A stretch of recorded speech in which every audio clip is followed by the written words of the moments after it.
Morning students, welcome once again. Let's start our today's topic, metals and non-metals. Metal or non-metal we are discussing. So let's start 3.3. How do metals and non-metal react? तो metal और non metal एक दूसरे से किस तरह से reaction करती हैं ये हमको देखना है, ठीक है। तो देखते हैं अब हमने क्लास 9th में इसका इलेक्ट्रॉनिक कॉन्फ़िगरेशन सीखा था, मेटल्स का, नॉन मेटल्स का, कुछ एलिमेंट्स का। ये टेबल देखो आप, ये बहुत इंपॉर्टेंट टेबल है। इसमें टाइप्स ऑफ एलिमेंट दे रखे हैं, ये नोबल गैस दे रखा है और इधर एलिमेंट के नाम है, ये एटॉमिक नंबर है, ये number of electron in shell, इसका इलेक्ट्रॉनिक कॉन्फ़िगरेशन है, ठीक है। नोबल गैस को अगर हम देखेंगे तो हीलियम है, हीलियम का एटॉमिक नंबर होता है 2, तो ये के शेल है, L shell, M and N shell. हम इलेक्ट्रॉनिक कॉन्फ़िगरेशन कर दे तो 2 इलेक्ट्रॉन हम के वाले में फिल करते हैं, इस तरह से 2 इलेक्ट्रॉन। नियॉन को हम देखेंगे तो इसका एटॉमिक नंबर 10 है, तो हमको 10 इलेक्ट्रॉन फिल करना है। 2 इलेक्ट्रॉन हम इस वाले में फिल करते हैं, फिर एल वाले में 8, क्योंकि के वाले में मैक्सिमम 2 इलेक्ट्रॉन आ सकते हैं और एल वाले में मैक्सिमम 8 इलेक्ट्रॉन आ सकते हैं, ठीक है। आर्गोन देखें अगर हम तो इसमें 18 इलेक्ट्रॉन होते हैं, तो पहले हम 2 इलेक्ट्रॉन इधर फिर कर लेंगे, फिर एल वाले में 8 इलेक्ट्रॉन, फिर एम वाले में 8 इलेक्ट्रॉन। तो आप नोबल गैस देखोगे, ये जो नोबल गैस है, नोबल गैस जो क्या होती है वो केमिकली इनर्ट होती है, ये वर्ड ध्यान रखें। Noble gases are chemically inert, they generally not react with any other elements. ये किसी दूसरे एलिमेंट के साथ में रिएक्शन नहीं करती। क्यों नहीं करती? क्योंकि इसके आउटर मोस्ट शेल में 8 इलेक्ट्रॉन होते हैं। देखो यहाँ पे 8 इलेक्ट्रॉन है, मतलब इसका ऑक्टेट पूरा है। यहाँ पर भी 8 इलेक्ट्रॉन है, मतलब इसका ऑक्टेट पूरा। जब आउटर मोस्ट इलेक्ट्रॉन, जब आउटर मोस्ट शेल, ये जो आउटर मोस्ट शेल है ना, ये एल वाला, इधर ये वाला, जब आउटर मोस्ट शेल में 8 इलेक्ट्रॉन पूरे हो जाते हैं तो वो रिएक्शन नहीं करती है किसी से भी। कोई एलिमेंट किसी से रिएक्शन नहीं करता है जनरली, ठीक है। तो हर एलिमेंट ये चाहता है कि उसका आउटर मोस्ट शेल में 8 इलेक्ट्रॉन हो जाए। तो अब ये मेटल्स को देखो आप, ये तो नोबल गैस थी। नोबल गैस रिएक्शन क्यों नहीं करती? क्योंकि इनका आउटर मोस्ट शेल में 8 इलेक्ट्रॉन कंप्लीट होते हैं, जिसकी वजह से ये किसी से भी रिएक्शन नहीं करती, केमिकली इनर्ट बनी रहती या नोबल होती। नोबल मतलब जो किसी से रिएक्शन ना करे। इसको हम बोलते हैं ऑक्टेट रूल। जब आउटर मोस्ट शेल में 8 इलेक्ट्रॉन हो जाते हैं तो इसको हम बोलते हैं ऑक्टेट रूल। ऑक्टेट रूल क्या होता है, ठीक है। अब हम मेटल्स को आप देखोगे तो सोडियम है Na, इसका इसके एटॉमिक नंबर है इसका 11, इसका एटॉमिक इलेक्ट्रॉनिक कॉन्फ़िगरेशन करेंगे तो 2, 8 एंड देन 1 आएगा, ठीक। तो देखो इसके आउटर मोस्ट शेल में 8 इलेक्ट्रॉन कब होंगे? ये 1 इलेक्ट्रॉन एक्स्ट्रा है, तो अगर ये 1 इलेक्ट्रॉन अपना लूज़ कर दे या ये 1 इलेक्ट्रॉन अपना डोनेट कर दे तो ये 1 इलेक्ट्रॉन जाने के बाद यहाँ पे 8 रह जाएगा। मतलब इसका ऑक्टेट पूरा हो जाएगा। जब आउटर मोस्ट शेल में 8 इलेक्ट्रॉन हो जाएंगे तो वो स्टेबल हो जाएगा, ठीक है। तो ये आउटर मोस्ट शेल में 8 इलेक्ट्रॉन को पूरा करने के लिए अपना इलेक्ट्रॉन डोनेट कर देगा या लूज़ कर देगा, किसी को दे देगा। उसी तरह से मैग्नीशियम देखो Mg, इसका इलेक्ट्रॉनिक कॉन्फ़िगरेशन होता है 2, 8, 2, क्योंकि इसमें 12 इलेक्ट्रॉन होते हैं, 12 इलेक्ट्रॉन। तो ये 2 इलेक्ट्रॉन लूज़ कर देगा तो इसका आउटर मोस्ट शेल में 8 इलेक्ट्रॉन रह जाएंगे, ठीक है। उसी तरीके से एल्यूमिनियम देखो 13 इलेक्ट्रॉन, 2, 8, 3, ये 3 इलेक्ट्रॉन लूज़ कर देगा। पोटेशियम 19, 2, 8, 8, 1, ठीक है। एंड ये 1 इलेक्ट्रॉन लूज़ होने के बाद इसका आउटर मोस्ट शेल में ये 8 इलेक्ट्रॉन बचेंगे। उसी तरीके से अगर हम कैल्शियम को देखें, इसमें इसका एटॉमिक नंबर 20 होता है, तो ये 2, 8, 8, 2, तो ये 2 इलेक्ट्रॉन लूज़ हो जाएंगे तो इसका आउटर मोस्ट शेल में 8 इलेक्ट्रॉन बचेंगे, ओके। तो नॉन मेटल को देखेंगे तो नाइट्रोजन को देखो 7 इलेक्ट्रॉन्स, एटॉमिक नंबर 7 है, तो 2 और 5 इसका इलेक्ट्रॉनिक कॉन्फ़िगरेशन। फर्स्ट शेल में 2 इलेक्ट्रॉन होंगे, उसके बाद दूसरे वाले शेल में 5 इलेक्ट्रॉन। फर्स्ट में आपको 2 फिल करना है, उसके बाद बचे हुए फिल करना है, ठीक है। Oxygen 8, 2, 6, fluorine 9, 2, 7, phosphorus 15, 2, 8, 5। तो आप देखो नाइट्रोजन में, फ्लोरीन में आप देखोगे तो 2 और 7, इसको आउटर मोस्ट शेल में 8 इलेक्ट्रॉन चाहिए, मतलब यहाँ पर 8 इलेक्ट्रॉन होने चाहिए। इसके पास 1 इलेक्ट्रॉन कम पड़ रहा है, तो ये क्या करेगा, 1 इलेक्ट्रॉन किसी से ले लेगा, 1 इलेक्ट्रॉन किसी के थ्रू एक्सेप्ट कर लेगा, तो इसके आउटर मोस्ट शेल में 8 इलेक्ट्रॉन हो जाएंगे, मतलब इसका ऑक्टेट कंप्लीट हो जाएगा। इस तरह से रिएक्शन होती है। एक एलिमेंट इलेक्ट्रॉन डोनेट करता है, एक एलिमेंट इलेक्ट्रॉन एक्सेप्ट करता है। तो जो मेटल होती है, देखो मेटल जो होती है वो इलेक्ट्रॉन को डोनेट करती है, अपना इलेक्ट्रॉन किसी को दे देंगी, और जो नॉन मेटल्स होती है वो इलेक्ट्रॉन को एक्सेप्ट करती हैं, किसी से इलेक्ट्रॉन ले लेंगी, ये इलेक्ट्रॉन डोनेट करने के बाद इसका ऑक्टेट कंप्लीट हो जाएगा, नॉन मेटल इलेक्ट्रॉन एक्सेप्ट करने के बाद इसका ऑक्टेट कंप्लीट हो जाएगा। ठीक है, तो अब हम देखते हैं कुछ एक एग्जांपल समझते हैं कि मेटल और नॉन मेटल के बीच में रिएक्शन कैसी होती है। नॉन मेटल इलेक्ट्रॉन डोनर होती है, मेटल इलेक्ट्रॉन डोनर होती है, नॉन मेटल इलेक्ट्रॉन एक्सेप्टर होती है। ठीक, तो आप ये एग्जांपल देखो, see this example, this is the formation of sodium chloride. NaCl का फॉर्मेशन किस तरह से हुआ है ना, NaCl ये कंपाउंड किस तरह से बना है। तो देखो Na को देखेंगे, Na का इलेक्ट्रॉनिक कॉन्फ़िगरेशन, Na के ऊपर प्लस का साइन है और क्लोरीन के ऊपर माइनस का साइन है ना, तो ये Na क्या करेगा 281, इसका इलेक्ट्रॉनिक कॉन्फ़िगरेशन क्या होता है 281, क्योंकि इसमें 11 इलेक्ट्रॉन्स होते हैं, तो ये एक इलेक्ट्रॉन अपना लूज़ कर देगा तो 28 रह जाएगा। तो एक इलेक्ट्रॉन लूज़ करने के बाद इसके ऊपर प्लस का चार्ज आएगा, जब इलेक्ट्रॉन डोनेट करते हैं तो प्लस का साइन आता है। ठीक है, और ये मैंने इलेक्ट्रॉन को प्लस किया ताकि ये बैलेंस हो जाए। यह है सोडियम केटायन, एक इलेक्ट्रॉन लूज़ करने के बाद ये इलेक्ट्रॉन बनेगा सोडियम केटायन, तो इसका ये कंप्लीट हो जाएगा। अब ये क्लोरीन देखो इसके आउटर मोस्ट शेल में कितने इलेक्ट्रॉन है, टोटल कितने इलेक्ट्रॉन है 17, तो हम इसके इलेक्ट्रॉन डिस्ट्रीब्यूट करेंगे तो 287, तो देखो यहाँ पे 7 है, 7 कब पूरा होगा, मैंने बताया था कि नॉन मेटल जो थी इलेक्ट्रॉन एक्सेप्ट करती है, तो ये एक इलेक्ट्रॉन एक्सेप्ट कर लेंगी, यहाँ पे भी 8 हो जाएंगे। देखो 288 इलेक्ट्रॉन एक्सेप्ट करने के बाद माइनस का साइन आता है, तो इस तरह से माइनस का साइन आ जाएगा। अब ओवरऑल ये रिएक्शन किस तरह से होगी, ये देखो ये सोडियम का हम लुईस डॉट स्ट्रक्चर बनाएंगे, जिस आउटर मोस्ट शेल में एक इलेक्ट्रॉन होता है तो हम यहाँ एक डॉट लगाएंगे, क्लोरीन में 7 इलेक्ट्रॉन होते तो हम इसे 7 डॉट लगा देंगे, 7 इस तरह से क्रॉस लगा देंगे। ये तो सोडियम क्या है मेटल है, ये अपना एक इलेक्ट्रॉन इस क्लोरीन को डोनेट कर देगा, तो यहाँ 8 हो जाएंगे और इसके पास भी 8 रह जाएंगे एंड में। देखो डोनेट करने के बाद इसके ऊपर प्लस का साइन आएगा, तो ये प्लस, और ये हमने ऐसा ब्रैकेट लिया बड़ा वाला, ये क्लोरीन लिया और हमने 8 इलेक्ट्रॉन बनाए, 1 2 3 4 5 6 7 और एक इलेक्ट्रॉन सोडियम ने जो दिया वो वाला, और माइनस का साइन। तो ये इस तरह से ओवरऑल ये NaCl इस तरह से फॉर्मेशन होता है। मेटल इलेक्ट्रॉन डोनेट करता है, क्लोरीन इलेक्ट्रॉन एक्सेप्ट करता है। ठीक है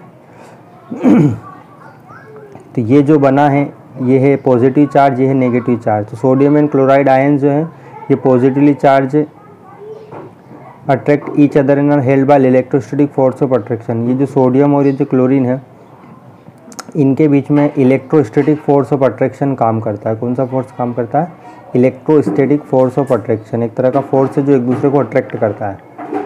it should not be noted that sodium chloride does not exist as a molecule but aggregate of oppositely charge. ये एक सिंगल मॉलिक्यूल की तरह नहीं होता है, लेकिन बहुत सारे एक झुंड होता है पॉजिटिव और नेगेटिव चार्ज का। ठीक है, एक और एग्जाम्पल और देखते हैं। See this is example of MgCl2, magnesium chloride का एग्जाम्पल है ये है मैग्नीशियम क्लोराइड का एग्जाम्पल MgCl2। ये किस तरह से फॉर्म हुआ है वो अब हम देखते हैं।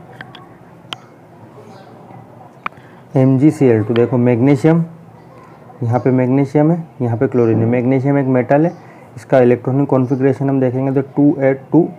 ठीक है, ये 12 इलेक्ट्रॉन होते हैं, तो पहले वाले शेल में 2 फिर 8 एंड देन 2, तो ये 2 इलेक्ट्रॉन डोनेट कर देगा, तो ये रह जाएंगे 28। 2 इलेक्ट्रॉन डोनेट के बाद इसके ऊपर आएगा 2 प्लस का चार्ज, 2 इलेक्ट्रॉन डोनेट करे तो 2 प्लस का चार्ज आएगा, और इधर हम प्लस करके 2 इलेक्ट्रॉन लिख देंगे ताकि ये बैलेंस हो जाए, जितने इलेक्ट्रॉन इधर है उतने इधर भी आ जाए। तो ये 2 इलेक्ट्रॉन प्लस करके हमने लिखा, ये मैग्नीशियम कैटायन। अब क्लोरीन देखो आप 287, तो इसको एक इलेक्ट्रॉन की ज़रूरत है, तो ये एक इलेक्ट्रॉन एक्सेप्ट कर लेगा और क्लोराइड आयन बना लेगा Cl-, तो 288। देखो इसके आउटर मोस्ट शेल में 8 इलेक्ट्रॉन होगा, इसका आउटर मोस्ट शेल में 8 इलेक्ट्रॉन होगा, इसको बोलते हैं क्लोराइड एनायन। अभी ओवरऑल फॉर्मेशन किस तरह से हुआ है ये आप ज़रा देखो इसको। ये देखो ये मैग्नीशियम, इसके आउटर मोस्ट शेल में 2 इलेक्ट्रॉन है, तो हमने 2 डॉट लगाए, फिर प्लस क्लोरीन कितने हमारे पास 2 क्लोरीन है, तो ये क्लोरीन इस तरफ बना, एक क्लोरीन इस तरफ बना। तभी तो MgCl2 बनेगा, MgCl2। ये क्रिस क्रॉस मेथड से बनेगा, वही वाला फार्मूला है। ठीक है, तो आप देखो ये 2 इलेक्ट्रॉन है, तो एक इलेक्ट्रॉन इस क्लोरीन को डोनेट करेगा मैग्नीशियम, और एक इलेक्ट्रॉन इस क्लोरीन को डोनेट करेगा। एक एक इलेक्ट्रॉन दोनों क्लोरीन ले लेंगे तो इसका ऑक्टेट भी कंप्लीट हो जाएगा, इसका ऑक्टेट भी कंप्लीट हो जाएगा और मैग्नीशियम का ऑक्टेट भी कंप्लीट हो जाएगा। ये एरो से मैंने बताया एक इलेक्ट्रॉन इसको डोनेट किया, एक इलेक्ट्रॉन इसको डोनेट किया, तो यहाँ बनेगा आपका Mg2+ एंड देन ब्रैकेट लगाएंगे, ब्रैकेट के नीचे की तरफ 2 लिखेंगे क्योंकि 2 क्लोरीन है ना, इसलिए ये देखो 1 2 3 4 5 6 7 ये 7 इलेक्ट्रॉन तो क्लोरीन के और एक ये डॉट वाला इलेक्ट्रॉन मैग्नीशियम का, ये टोटल इलेक्ट्रॉन होगा यहाँ पर 8, मतलब इसका ऑक्टेट पूरा हो गया और इसके ऊपर आएगा माइनस का साइन। ठीक, अब देखो ये जो बॉन्ड बना है, ये जो कंपाउंड बना है, ये जो कंपाउंड बना है ना, the compound formed in this manner, the compound formed in this manner by the transfer of electron, electron के ट्रांसफ़र होने से जो कंपाउंड बना है from metal to non metal, metal ने एक इलेक्ट्रॉन अपना ट्रांसफ़र किया है नॉन मेटल को। अब ये जो बना है MgCl2 या NaCl बना है, इसको हम बोलते हैं आयनिक कंपाउंड, क्योंकि इनमें आयन्स है, आयन्स मतलब पॉजिटिव नेगेटिव आयन है, कैटायन है, एनायन है, इसलिए इसको आयनिक कंपाउंड या फिर इसको इलेक्ट्रोवेलेंट कंपाउंड भी बोला गया है। ये दोनों एग्जाम्पल बहुत ही इंपॉर्टेंट है, एग्ज़ाम में पूछे जाते हैं। और एक और क्वेश्चन यहाँ पे बन रहा है, देखो क्या है, can you name the cation and anion present in MgCl2। MgCl2 में जो कैटायन और एनायन बन रहा है, क्या आप उसका नाम बता सकते हो? देखो कैटायन मतलब पॉजिटिव वाला मैग्नीशियम है यहाँ पर Mg2+ और Cl-। ठीक, तो अब हम देखते हैं properties of ionic compound. Ionic compounds की क्या क्या प्रॉपर्टीज़ होती है। To learn about the properties of ionic compound let us perform the following activity. एक एक्टिविटी तो अभी हम परफॉर्म नहीं कर सकते, सिर्फ इसको समझ लेते हैं ऐसे ही। देखो एक ये टेबल है, इसमें ये आयनिक कंपाउंड की लिस्ट दे रखी है, ये NaCl है, ये लिथियम क्लोराइड है, calcium chloride, calcium oxide, magnesium chloride. इनका मेल्टिंग पॉइंट दे रखा, मतलब जब कितने टेम्परेचर पर ये पिघलने लगेंगे। तो देखो सबसे ज़्यादा मेल्टिंग 1074, 887, 1045, 2850, 981। ठीक है, तो देखो मेल्टिंग पॉइंट दे रखा, ये बॉइलिंग पॉइंट दे रखा। मेल्ट मतलब पिघलना, बॉइल मतलब वो उसको वेपर फॉर्म में कन्वर्ट होना। ठीक है, देखो यहाँ पे सबसे ज़्यादा किसका दे रखा, कैल्शियम ऑक्साइड का 2850, इतने टेम्परेचर पर मेल्ट होगा। ये केल्विन में, सेल्सियस में नहीं है। ठीक है, अब इनकी कुछ प्रॉपर्टी देखते हैं। और प्रॉपर्टी क्या है, सबसे पहले फिजिकल स्टेट। तो ये जो आयनिक कंपाउंड होते हैं, आयनिक कंपाउंड फिजिकली कैसे दिखाई देते हैं। आयनिक कंपाउंड सॉलिड होंगे and are somewhat hard, solid भी होते हैं और हार्ड भी होते हैं because of the strong force of attraction between the positive and negative ion. तो पॉजिटिव और नेगेटिव आयन जो इनके बीच में बहुत ही स्ट्रॉन्ग फोर्स काम करती है, ये एक दूसरे को पकड़ के रखते हैं बहुत स्ट्रॉन्गली, जिस वजह से सॉलिड फॉर्म में रहते हैं। This compounds are generally brittle, brittle भी होते हैं and break into pieces when pressure is applied, और आसानी से ये टूट भी जाते हैं। ठीक है, नेक्स्ट है मेल्टिंग एंड बॉइलिंग पॉइंट। तो आयनिक कंपाउंड से high melting and boiling point, ये बता चुका हूँ, इनका मेल्टिंग और बॉइलिंग पॉइंट बहुत ज़्यादा होता है। This is because a considerable amount of energy is required to break the strong inter ionic attraction, क्योंकि आयंस के बीच में बहुत ही स्ट्रॉन्ग फोर्स होता है, ये दोनों एक दूसरे को बहुत स्ट्रॉन्ग तरीके से पकड़ के रखते हैं। और जब ये फोर्स टूटे, ओके, तो ये मेल्टिंग एंड बॉइलिंग पॉइंट इनका हाई होता है क्योंकि इनके बीच में बहुत ही स्ट्रॉन्ग इंटर आयनिक अट्रैक्शन था। सोल्युबिलिटी मतलब घुलनशीलता, electrovalent compounds are generally soluble in water, ये पानी में अच्छे से घुल जाते हैं। एंड इनसोल्यूबल इन सॉल्वेंट, पानी में तो घुल जाएंगे, soluble in water but insoluble in solvent such as kerosene और पेट्रोल में ये इनसोल्यूबल रहते हैं। नेक्स्ट है conduction of electricity. Conduction of electricity through a solution involve the movement of charge particle. Electricity का कंडक्शन क्या होता है, चार्ज का मूवमेंट करना, उसी को इलेक्ट्रिसिटी का कंडक्शन बोलते हैं, चलना।